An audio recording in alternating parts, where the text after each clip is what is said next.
evening and welcome to CR News. I'm Jenna, filling in for Ryan, who wasn't able to make it into the studio due to the winter storm that has wreaked havoc over the viewing area.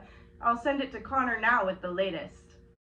Thank you very much, Jenna. And now for a live look at your weather from Chief Meteorologist Connor. In the viewing area, I'm in North Platte today. 19 inches of snow, that's what I've been hearing. That is just crazy. I mean, I thought winter was over, and I'm sure you did too, but as you can see, winter really came back to bite us again. And yeah, this winter storm, it's kind of pushing down into Kansas just a little bit. And it's really just kind of frittering out there. But you know, as you look kind of out east, the eastern United States, they are getting pounded with rain, but they don't know how easy they have it, because man, did that storm hammer us. But with that being said, let's just look at this snowplow tracker and just see kind of a live look at what's still going on out there. As you can see, kind of all along I-80, still got quite a few snowplows. It looks like it must have pretty much just snowed on I-80, because we just kind of have a line of snowplows. There is a few out there where maybe there's been some drifting snow, but for the most part, I think it's pretty easy to conclude based off of the snowplow map that most of the snow actually fell pretty much right on I-80. But with that, let's take a look at some of those pictures. So this comes from Maxwell at the interchange, and as you can see, that semi, I'm not sure what he was thinking, but he went and he jackknifed when he was trying to get back on the interstate, so not looking good there. All right, let's look at the next one. Yep, this is way deep in the sand hills, and as you can see, not that much snow there, but they got some, and the road is really not looking too bad now. But so that's not looking good there either. Now we'll just take a look at the 511 map. And as you can see, everything's pretty much green. Got a little bit of blue left in here, but pretty much we're looking pretty darn good. As you can see, Kearney Rest Area still closed.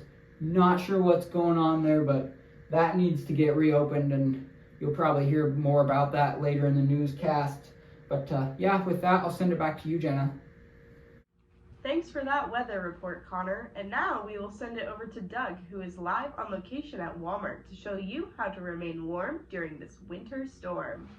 This is Doug reporting live from Walmart, where it's really cold out here, and it's definitely a double pajama pants day. I mean, it's cold. If you're going shopping today, you're gonna be needing to wear some pajama pants. And I also got my really good shoes on to keep me nice and warm. So back to you in the studio. And now, officials have identified the man they believe is responsible for the sewage spill earlier this month. Galen Ben Hoffman's trial is being held at Buffalo County Courthouse. Doug has the latest. This is Doug reporting live from Buffalo County Courthouse, where the trial for Galen Ben Hoffman is underway. If you remember from a few weeks ago, he was actually found to be possibly guilty of a sewage spill in North Platte. It was just too difficult to find a neutral jury in North Platte because the smell was just so horrendous. It was just a haze over the whole town, and nobody had good feelings about it. So they've sequestered the jury here in Buffalo County, and the trial is underway. Galen Ben Hoffman, he could be facing anywhere from about 2 weeks in prison to a lifetime, depending on when they get the lab results back from the sewage and things like that. So, yep, I'll send it back to you in the studio. And now for the outdoor files. This week, Milford from Gothenburg, Nebraska has sent in a yellow-footed red-bellied peckerhead that he caught in his own backyard. Thanks, Milford. And now, Frank in Imperial has caught this fish.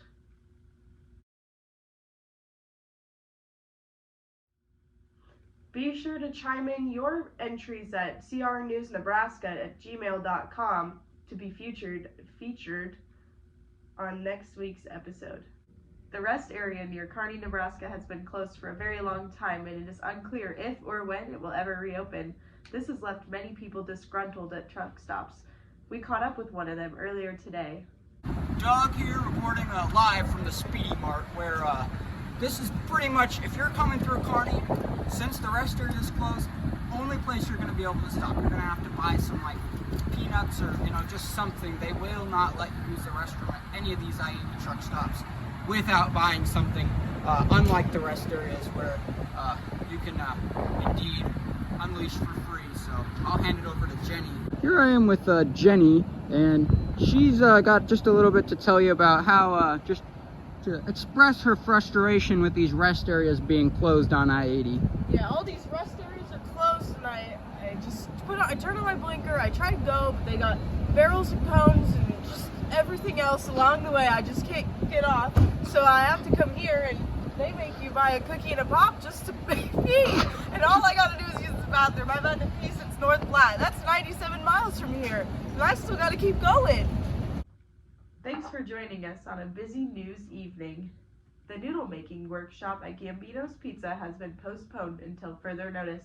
The Mount Carmel Home Lenten Fish Fry has been canceled this week, but will resume next Friday. The roller skating race downtown Kearney on the Bricks has been moved to the Viero Ice Rink. Blake's Fast Fuel in Gothenburg has closed their doors to the convenience store, including the bathrooms, but you can still buy fast fuel. Good night.